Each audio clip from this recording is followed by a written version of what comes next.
Bismillahirrahmanirrahim. Assalamualaikum warahmatullahi wabarakatuh.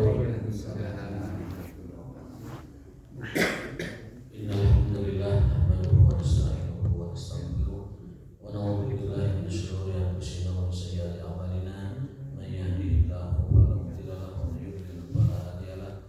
Asyhadu an la ilaha illallah wahdahu la syarika lah wa asyhadu anna Muhammadan abduhu wa rasuluh wa la nabiyya ba'dahu. Allahumma shalli wa sallim ala nabiyina Muhammadin wa alihi wa ashabihi wa man wala. Allahumma subhanaka la ilma lana illa ma 'allamtana wa 'allimna ma yanfa'una wa zidna ilman. Allahumma rabbana atina fid dunya hasanah wa fil akhirati hasanah wa qina adzabannar wa adkhilna jannata ma'al abrar ya aziz ya ghaffar ya rabbal alamin. Bapak sekalian yang Allah Subhanahu wa taala, alhamdulillah di kesempatan yang baik ini kita masih diberikan kesempatan waktu dan juga hidayah taufik agar kembali melanjutkan kegiatan dan aktivitas ibadah kita kepada Allah Ta'ala. Mudah-mudahan Allah menerima dan meridhoi seluruh apa yang kita kerjakan. Amin ya rabbal alamin. Dan mudah-mudahan dengan thalabul ilmi seperti ini Allah menambahkan hidayahnya kepada kita. Wa zidnahum huda walladzina jahadu fina lanahdiyannahum subulana.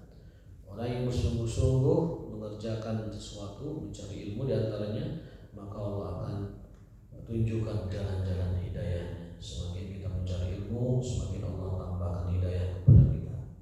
Amin ya rabbal alamin. Mudah-mudahan ini terus bisa istiqomah. Hari ini kita akan melanjutkan kajian tafsir kita ayat 26 dan 27. Namun sebelumnya mungkin nanti karena kemarin poin-poin utamanya belum disampaikan, nanti disampaikan. Sekarang silakan Rizky untuk membaca ayat 26 dan 27-nya. Tilawahkan dulu, mana? A'udzu billahi minasy syaithanir rajim.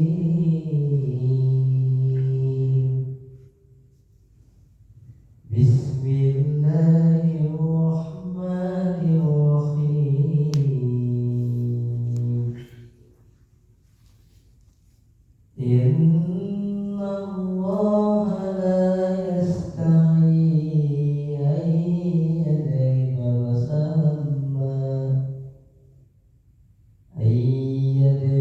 masalan ma ba'udatan fama fawqaha fa ammal ladzina amanu faya'lamuna annahu al-haqqu min rabbihim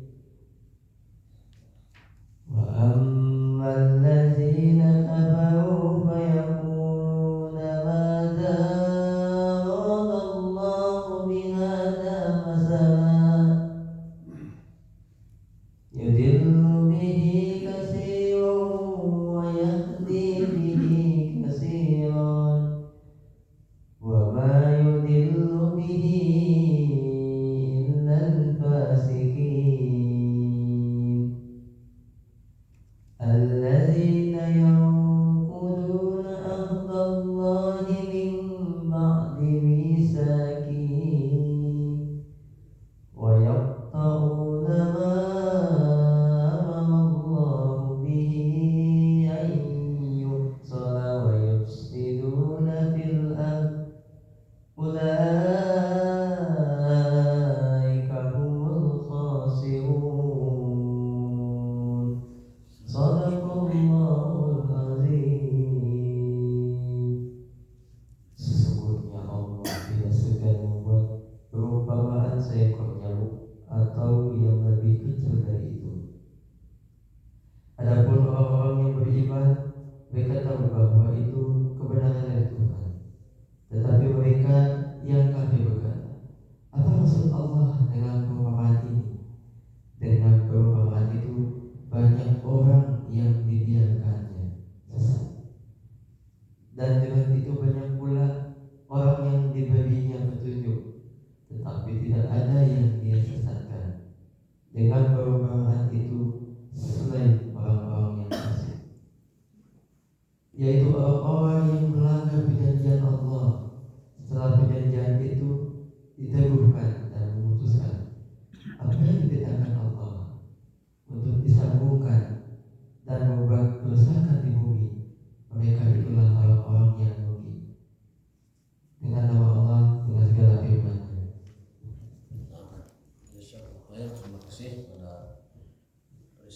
sambil membacakan tilawahnya dan terjemahnya.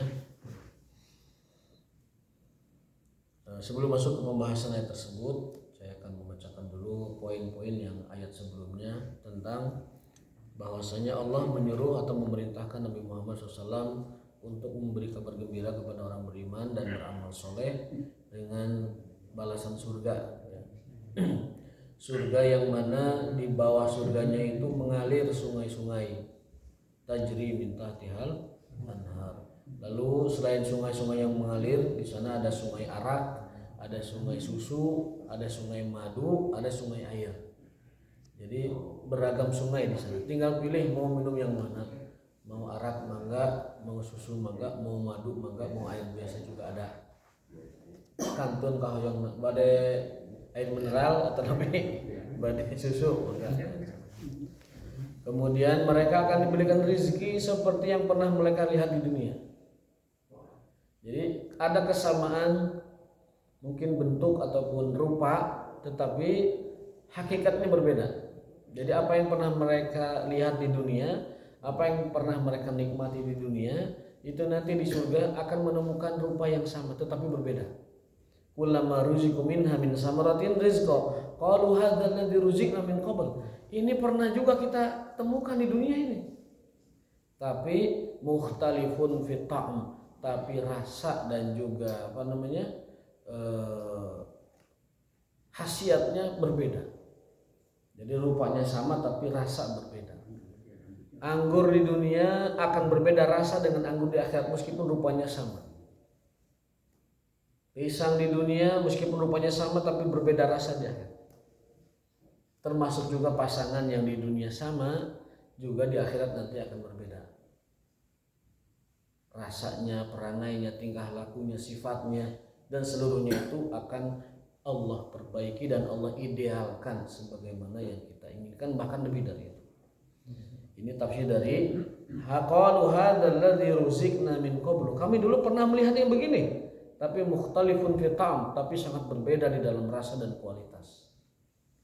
Bala-bala boleh sama tapi rasanya berbeda. Bahasa orang Jawa gitu. Ya. Mual jantan penyakit. Di ditu jabala-balana mual jantan kolesterol. Gehuna mual jantan kolesterol. Di sana itu tidak ada yang namanya penyakit. Allah sudah bersihkan, Allah sterilkan surga dari berbagai macam penyakit. Jadi tidak ada surga yang sakit. Apa dalilnya? Rasul pernah bersabda mengingatkan dan motivasi kita tentang sifat surga. Ada 4 sifat surga yang utama. Dalam hadis dawamun naimi ahli jannah, kekekalan dan kesempurnaan nikmat ahli surga. Terangkum dalam sebuah hadis yang mana beliau sallallahu alaihi wasallam bersabda, "Innalakum an tahyau wa la tamutu abadan." Kalian akan hidup terus di surga dan tidak akan pernah mati. Itu sifat yang pertama. Sifat hidup dan tidak akan pernah mati. Yang kedua, innalakum antashibu fala tahramu abadan. Kalian akan muda terus selamanya di surga dan tidak akan pernah ada tua. Itu sifat yang kedua, muda dan tidak akan tua. Yang ketiga, innalakum antasihu fala tamradu aw fala tasqamu abadan. Kalian sungguh akan sehat terus dan tidak akan pernah ada sakit. Gula, garam, gurih, nondita mal ayat itu yang sifatnya jadi penyakit. Asinnya sama, maksudnya berasa asin, gulanya juga berasa gula, asamnya juga berasa asam, tapi di sana tidak ada yang menjadikan penyakit. Karena Allah sudah sterilkan dengan kesempurnaan dan manusia tidak akan sakit gara-gara itu. Yang terakhir, wa innalakum an tan'amu fala tabtaisu abadan. Kalian sungguh di surga akan merasakan nikmat terus dan tidak akan pernah merasa sengsara. Yang sifatnya capek, kurang, sengsara itu tidak akan pernah ditemukan di surga. Jadi mulai istilah capek, bosan, sakit itu di surga diangkat, dicabut semua itu hal-hal semacam itu. Maka nikmatilah surga sesuai dengan apa yang Allah perintahkan untuk dinikmati. Jadi di sana mulai tidak akan lagi ada ibadah. Di surga tidak ada ibadah, Pak. Mulai adan, mulai qomat, mulai tilawah, mulai ayo ke masjid, mulai ya. Jadi tidak ada lagi ibadah. Di sana perbuatan kita hanya satu, tasbih saja. Subhanallah. Hembusnya subhanallah, keluarnya alhamdulillah. Subhanallah. Itu hanya itu perbuatan ahli surga. Amal ibadahnya tidak ada, cuman itu perbuatannya. Subhanallah walhamdulillah. Kalau itu dihitung sebagai perbuatan. Wa hum fiha khalidun, dan mereka kekal di dalamnya. Sebelumnya, walahum fiha azwajum mutahharah, di dalam surga mereka mendapatkan pasangan-pasangan yang suci. Pasangan surga itu tidak ada kurangnya, tidak mengalami haid, tidak mengalami nifas, tidak mengalami hal-hal yang sifatnya itu kurang. Berarti tidak mengeluarkan sekresi ataupun tidak mengeluarkan kotoran-kotoran. Itu pasangan ahli surga. Dan nanti istri kita, jika memang Allah takdirkan mereka masuk surga, akan menjadi permaisuri dan ratunya bidadari-bidadari kita. Dalam sebuah riwayat bidadari kita itu ada 100, dalam riwayat lain ada 70. Dan istri kita akan menjadi permaisuri dari seluruh bidadari itu. Kita wajib percaya karena ini pengkabaran dari yang punya berita, yaitu Rasulullah SAW. Dan juga Allah menyebutkannya secara umum, walahum fiha azwajum mutahharah, bagi mereka ada pasangan-pasangan suci. Lalu kita bisa menafsirkan pasangan suci itu dari hadis-hadis Rasulullah. Siapakah yang disebut dengan pasangan suci? Mereka adalah para bidadari-bidadari yang luar biasa kecantikannya. Andaikan mereka turun ke dunia, maka niscaya kata Rasulullah apa? Matahari itu akan redup. Bidadari kalau turun ke dunia, cahaya matahari akan kalah dengan kerupawanan bidadari. Satu saja turun ke dunia. Makanya suka dibuat canda oleh para orang-orang kan. Kamu kapan turunnya? Emang kenapa? Soalnya dunia berubah dengan turunnya kamu gitu. Itu memuji-muji. Maksudnya apa? Seolah-olah perempuan cantik itu adalah jelmaan bidadari yang turun dari surga. Tidak ada apa-apanya. Tidak ada apa-apanya. Rasul menggambarkan kalau kita melihat bitisnya ahli surga, bidadari surga itu tembus pandang. Saking putih dan bersihnya ahli surga kulitnya itu, dia tembus pandang, transparan. Saking putihnya, luar biasa. Mulai laler ke mau nenclak gitu. Licin, mulus laler tidak nenclak. Subhanallah. Walahum fiha azwajum mutahharatun wa hum fiha khalidun. Dan di ayat lain ka'annahunna bidum maknun, mereka itu seperti telur yang ada di dalam ininya, di dalam wadahnya gitu. Kalau kita tahu ada mutiara atau kerang itu kan tersimpan baik tuh ditutup dengan wadah. Nah, bidadari itu seperti itu sifatnya. Dia tersimpan baik, terjaga baik, sempurna. Lam yatmisun insun lam yasminsunna insun qablahum wala jan. Bidadari itu tidak pernah disentuh oleh jin, tidak pernah disentuh oleh manusia.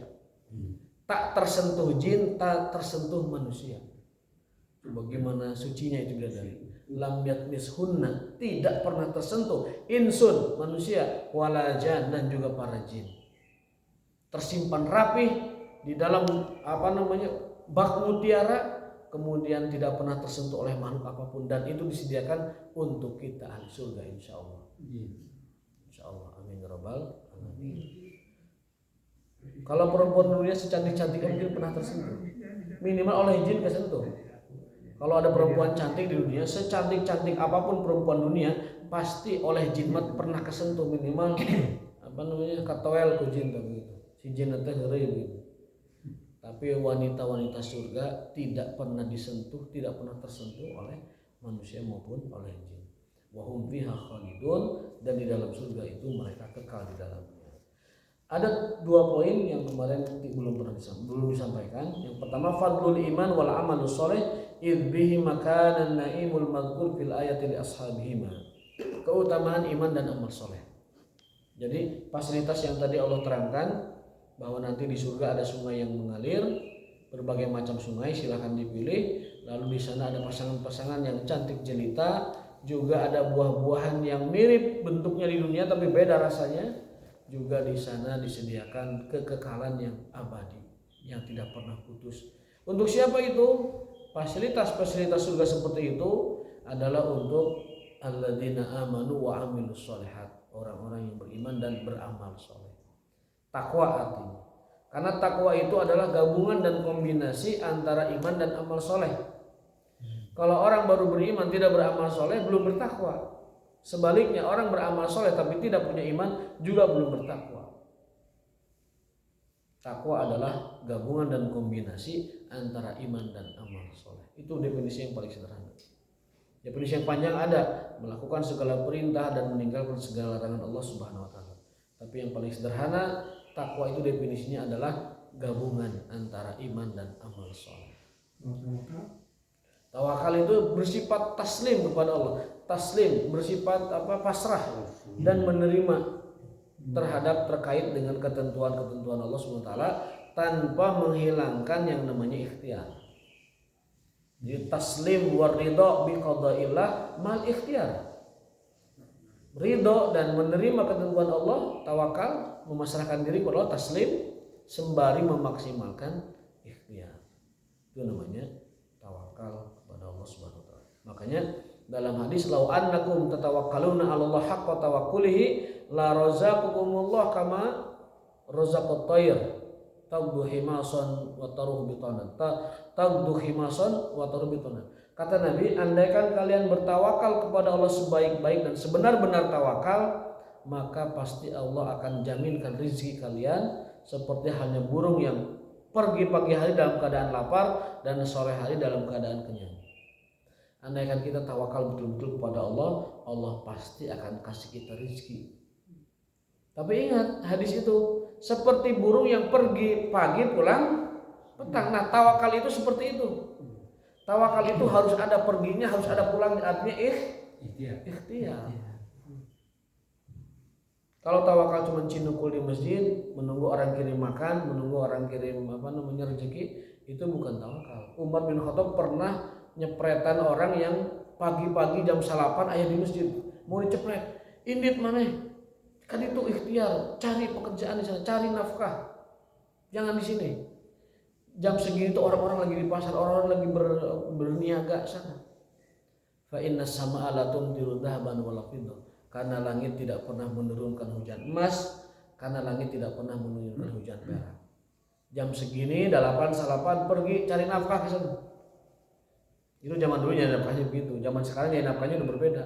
Kadang ada yang nyari nafkah sekarang malam hari, ada yang nyari nafkahnya kadang cuma online aja di HP. Bisa jadi di masjid terus orangnya, tapi uangnya mengalir karena dia punya bisnis online ataupun sistem dia bekerja. Meskipun dia gogoleran di masjid dari subuh sampai ke subuh dia di masjid gogoleran, zaman sekarang mah orang memungkinkan dapat uang, dapat nafkah dari rezeki, karena memang sudah berubah sifat dan juga karakter perekonomian dari zaman dulu sampai sekarang. Itu yang pertama, bahwa keutamaan dan kenikmatan surga yang tadi kita sampaikan itu diperuntukkan oleh Allah untuk orang-orang beriman dan beramal soleh. Ingatlah, Allah itu memiliki 100 rahmat. Satu rahmatnya diberikan kepada penduduk dunia, sehingga ibu menyayangi anaknya, bapak menyayangi istrinya, anak juga menghormati ibunya, singa menjaga anaknya, beruang yang ganas menjaga anaknya, menyayangi anaknya. Itu cukup dengan satu rahmat Allah. Dan nanti di surga sisanya 99 rahmat Allah diberikan kepada ahli surga. Satu rahmat saja cukup untuk satu dunia, bagaimana dengan 99 rahmat yang lain? Maka jangan sampai kita kelewat, jangan sampai kita tidak termasuk, jangan sampai kita tidak terabsen sebagai orang-orang yang mendapatkan 99 rahmat Allah Subhanahu wa taala. Jangan sampai nama kita tidak ada di situ, padahal Allah sedang memberikan 99 rahmatnya kepada ahli surga. Caranya satu, di dunianya kita beriman dan beramal soleh sebagai bekal menuju ke sana.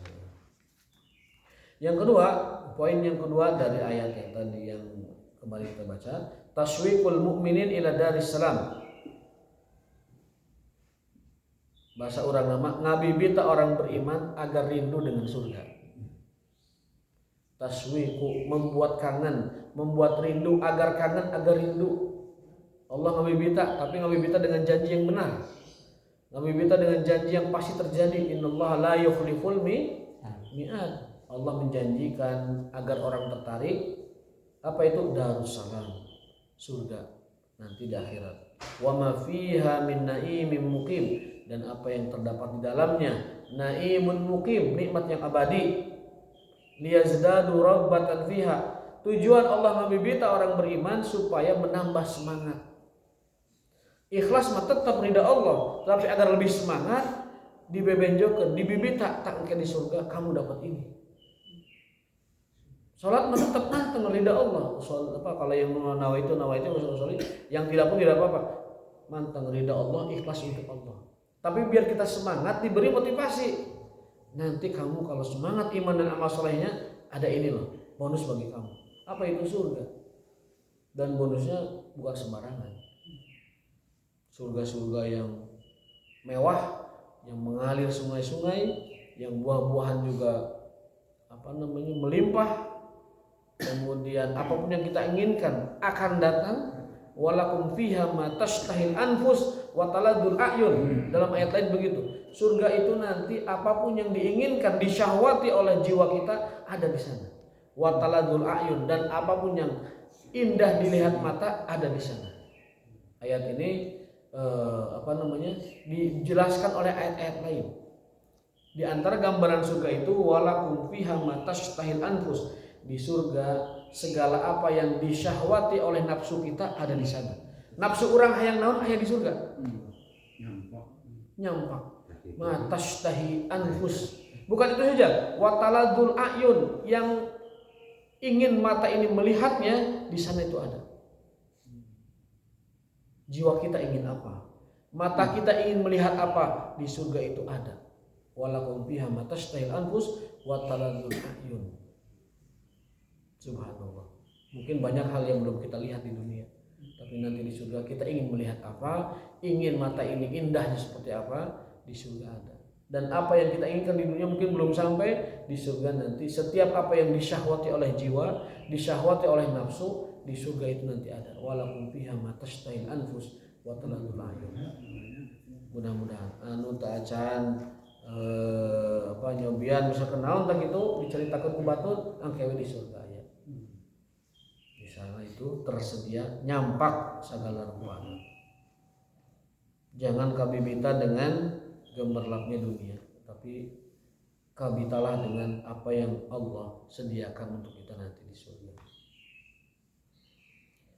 Nah, setelah Allah menjelaskan neraka sebelumnya, lalu Allah jelaskan surga di ayat ini.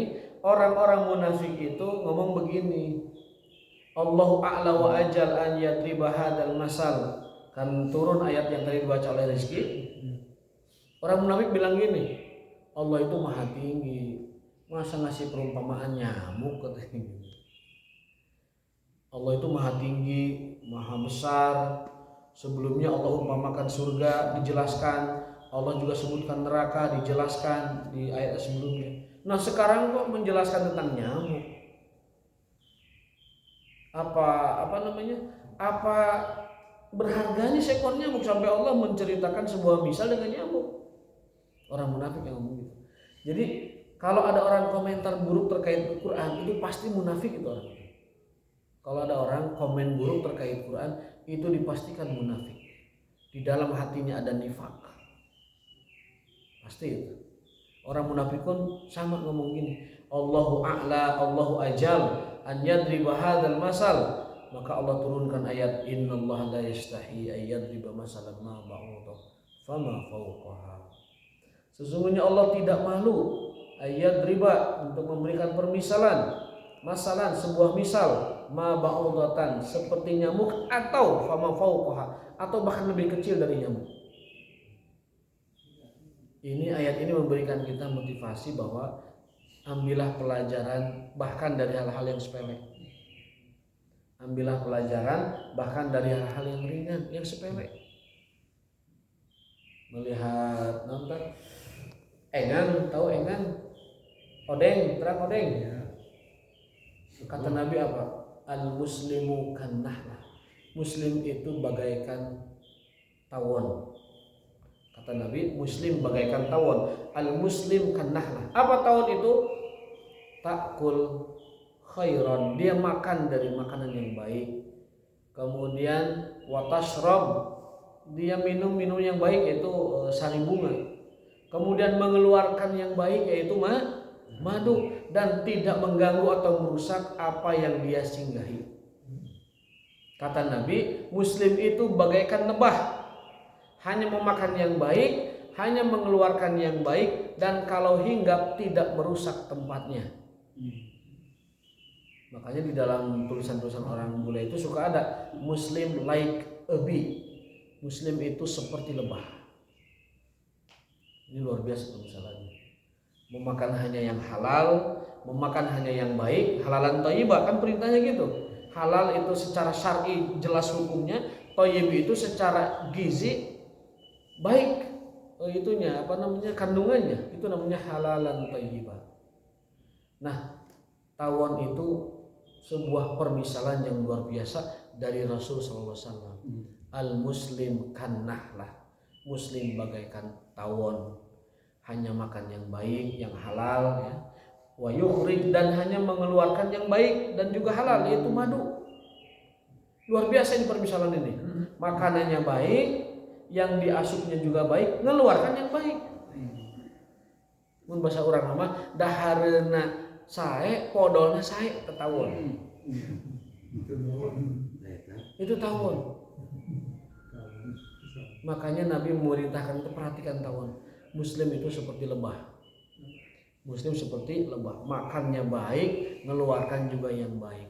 Dan lebih dari itu, kalau dia nincak di satu tempat ataupun celek di satu tempat hingga dia tidak merusak tempatnya.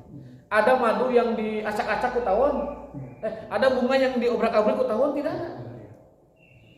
Bunga tetap indah, diambil sarinya, bunganya tetap indah. Lalu dari sari itu oleh tawon dirubah menjadi madu yang menjadi sehat buat kita. Sampai Nabi bersabda, asyifa'u fi salasatin. Obat itu ada di 3 hal. Asyifa'u fi salasatin. Obat itu ada dalam 3 macam. Secara fisik ya. Yang pertama apa? Syarbati asalin, minum madu. Mana Kang Halim? Oh ya, sekalian iklan di sini masuk kalau Kang Halim. Kang Halim kan biasa. Yang kedua, wasyartati mihjamin, berbekam. Hadis Bukhari, hadis sahih. Yang ketiga, wakayatinarin, dan juga berobat dengan besi panas. Kata Rasul, pengobatan itu ada 3. Ada madu, konsumsi madu tapi yang asli. Ada bekam. Yang ketiga, menggunakan besi panas. Di akhir hadis, wa anha an kayatinarin. Tapi Nabi melarang umatnya buat beliau kayatinarin, yaitu besi panas. Jadi tinggal 2, yaitu syurbata asalin, minum madu, dan syartata mihjamin, berbekam. Tadinya 3 besi panas, tapi sudah dilarang oleh Nabi. Meskipun itu mujarab, tapi dilarang. Itu ada pengobatan yang diambil darah itu ada contoh kasus itu. Ya fasdo, ada di hadis lain itu fasdo. Tapi di hadis Bukhari yang kitab bab tibbi, hadis Bukhari menyebutkan bahwa asyifa'u fi salasatin. Obat itu ada dalam 3 hal. Yang pertama adalah syarbati asalin, minum madu. Madunya yang murni tapi bukan madu yang gula. Banyaknya sekarang madu gula soalnya. Maduna 30 mg tapi gulanya sepalastik. Itu jadi bukan madu, jadi gula kan gitu. Wa syartati mihjamin, berbekam. Yang ketiga adalah kayatunarin, berobat dengan besi panas. Konon saya pernah ngobrol dengan orang Yaman. Di Yaman masih ada orang menjalankan praktik pengobatan dengan besi panas. Jadi besinya itu dibakar sampai membara, lukanya di mana, sakitnya di mana, taruh di sini, dijoloskan. Nanti emang sembuh ini. Tapi ya ininya juga hilang gitu. Sembuh dan juga jadi itu adalah pengobatan besi panas. Tapi Nabi sudah melarang. Nabi sudah melarang pengobatan dengan besi panas. Jadi tinggal 2, syarbati asalin, minum madu, wa syartati mihjamin, berbekam.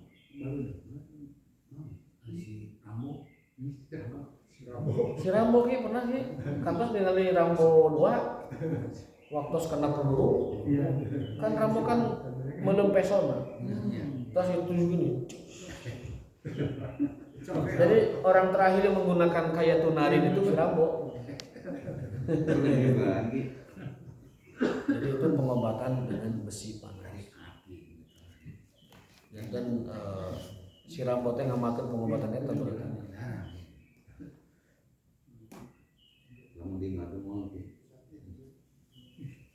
Itu yang apa namanya, yang ya Allah SWT memberikan permisalan nyamuk, Rasul memberikan permisalan lebah. Kita belajar dari lebah. Lebah itu punya 3 sifat. 1, hanya menginput yang baik, hanya mengoutput yang baik, dan kalau nincak dimanapun tidak mengganggu yang lain. Muslim itu kemanapun dia bertinggal atau dia di domisili tidak mengganggu lingkungan yang ada. Pergi dia ke mall tidak bikin onar, rusuh di mall. Dia pergi ke tempat ibadah tidak bikin onar, ke lapangan, kemanapun, ke pasar. Muslim itu kemanapun tidak bikin gara-gara dan tidak bikin onar. Di RT-nya tidak bikin onar, nyeleneh, tidak mahiwal dengan orang-orang sekitarnya. Itu seorang muslim. Makanannya baik, kotorannya baik, dan hanya tinggal di tempat yang baik, tidak mengganggu orang lain. Itu perumpamaan Rasul terkait dengan orang-orang beriman. Bambung, kalau diganggu, nah nyeret itu, dan kompaknya luar biasa. 1 tahun diganggu itu baladna 100 itu bakal nyerang gitu.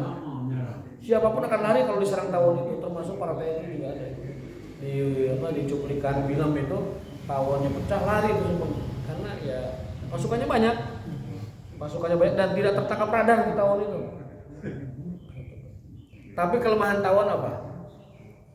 Kelemahan tawon itu kalau sudah diasapi atau dipanasi. Atau sudah dihembus oleh angin, itu tawon bisa terpengaruh. Artinya orang Islam pun kalau sudah diganggu oleh angin keduniaan, oleh api keduniaan, baru dia terganggu, baru dia rusak.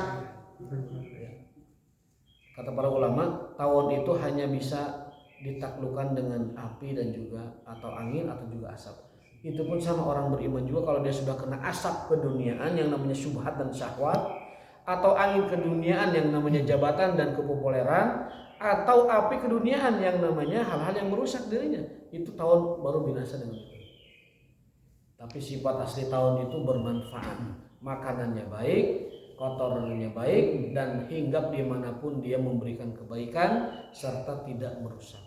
Itu kan kaki-kaki tawon itu kan membawa serbuk sari kan, dia hinggap di tempat lain kena putik sari jadi buah itu. Makanya persemaian, pembenihan yang paling alami itu banyak terjadi oleh tawon. Di samping juga cara hayam cara. Dulu kita ngobrol di Naringgul, itu kawung yang banyak di gunung sana itu di daerah Balai itu cara. Jadi cara teh ngambil di mana, dia nyebar kemana-mana gitu. Kemudian tumbuhlah banyak kawung yang tidak ditumbuh oleh manusia. Itu oleh cara. Nah, di antara hewan yang dapat menjadi media penyerbukan atau pembenihan pensemaian adalah tawon. Belajarlah dari tawon. Karena Allah pun memberi pelajaran dengan seekor nyamuk. Ini apa hikmah di balik ini? Allah saja memberi perumpamaan dengan seekor nyamuk. Nabi saja memberi perumpamaan dengan seekor lebah. Maka kita orang beriman dan orang Islam tidak boleh merasa kecil atau malu mengambil pelajaran yang seperti itu. Belajarlah bahkan dari yang kecil.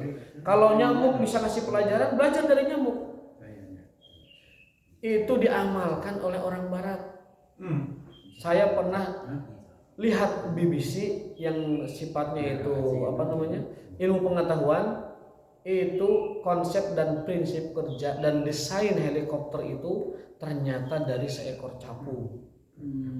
Orang Barat meneliti gimana capung bisa terbang dengan stabil meskipun tidak keliling-keliling tapi dia bisa stabil, dipelajari oleh mereka.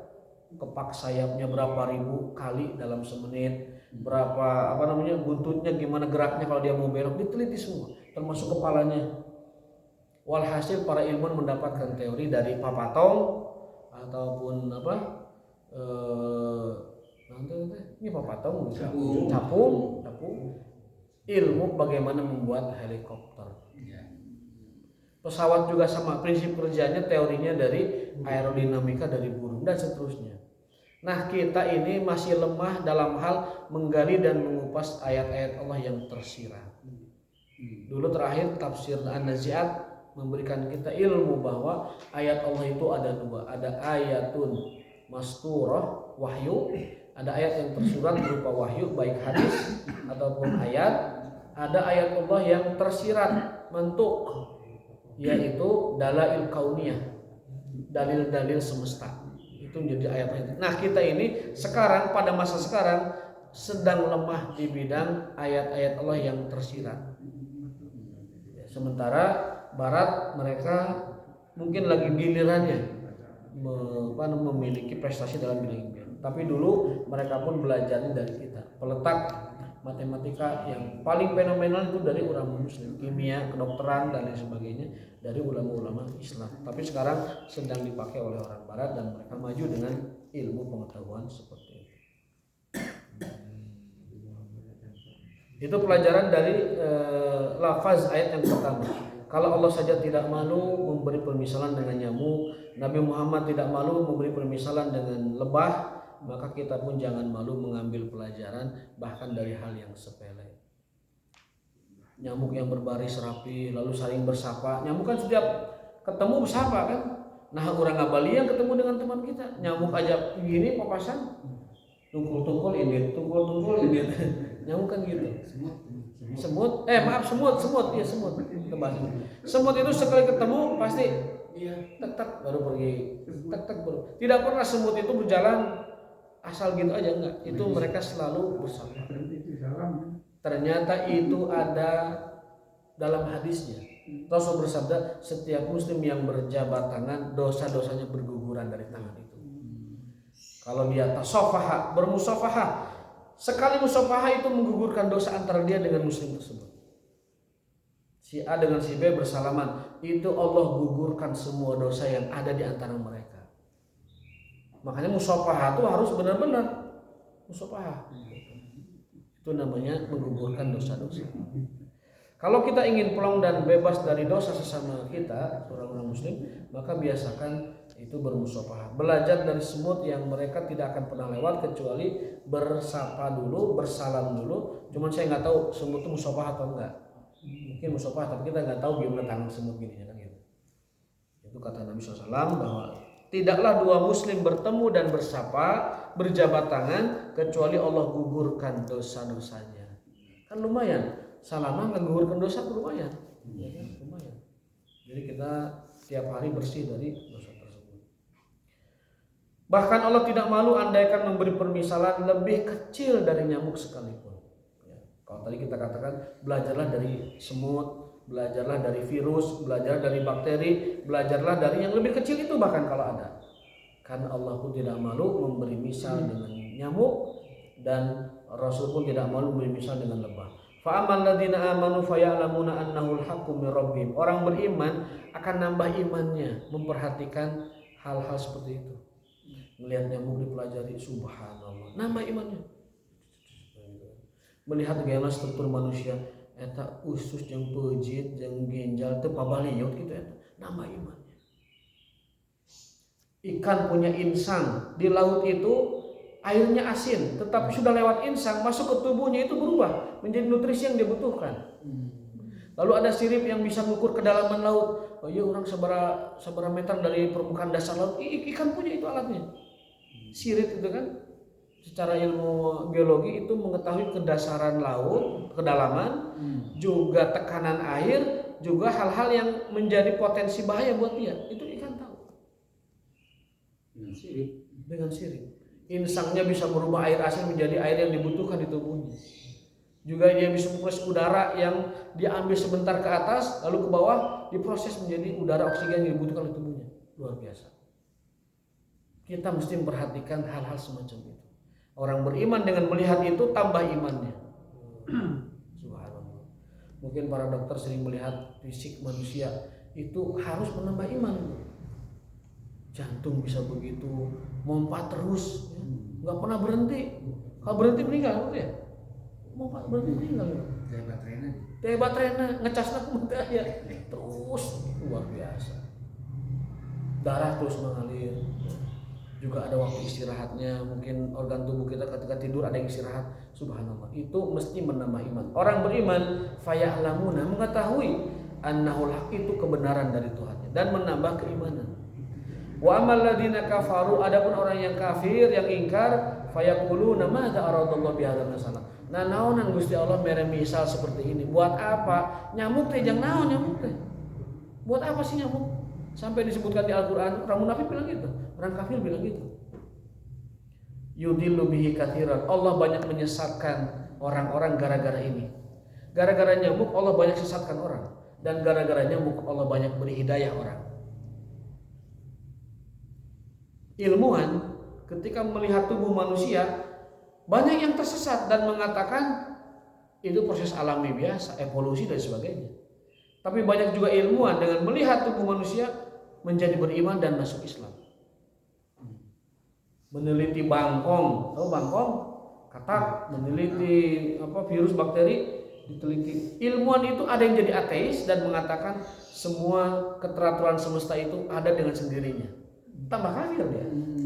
Tapi satu sisi orang yang perhatikan, tidak mungkin keteraturan semesta ini ada dengan sendirinya. Pasti ada sabab-musababnya yang diciptakan oleh zat yang super segala-galanya. Mike Tyson pernah ditanya, Mike Tyson, kita ngambil pelajaran dari mana-mana. Ditanya oleh seorang wartawan, kenapa Anda masuk Islam? Berganti nama Malik Abdul Aziz. Apa dia bilang? Saya ini orang kuat. Saya harus punya zat atau siapa yang aku yakini lebih kuat dan lebih super power hingga aku bisa menghamba kepadanya. Dan itu hanya aku temukan dalam Islam. Dialah Allah yang super power, yang maha kuat, yang maha segala-galanya, yang aku tidak temukan di dalam kepercayaan agama manapun. Mike Tyson masuk Islam. Dia orang kuat dan dia membutuhkan sesuatu yang lebih kuat dari dia untuk dia menghamba selama hidupnya dan sampai akhir hayatnya. Itu luar biasa itu ungkapan. Jadi kita ini perlu kepada Tuhan yang maha kuat, yang maha super, yang maha mengendalikan dan menguasai segala-galanya, sehingga dengan begitu kita enjoy menghamba diri dan menundukkan diri kepadanya. Mohon maaf, Tuhan-Tuhan yang dari kalangan manusia, mohon maaf, kalau menurut saya tidak pantas jadi Tuhan.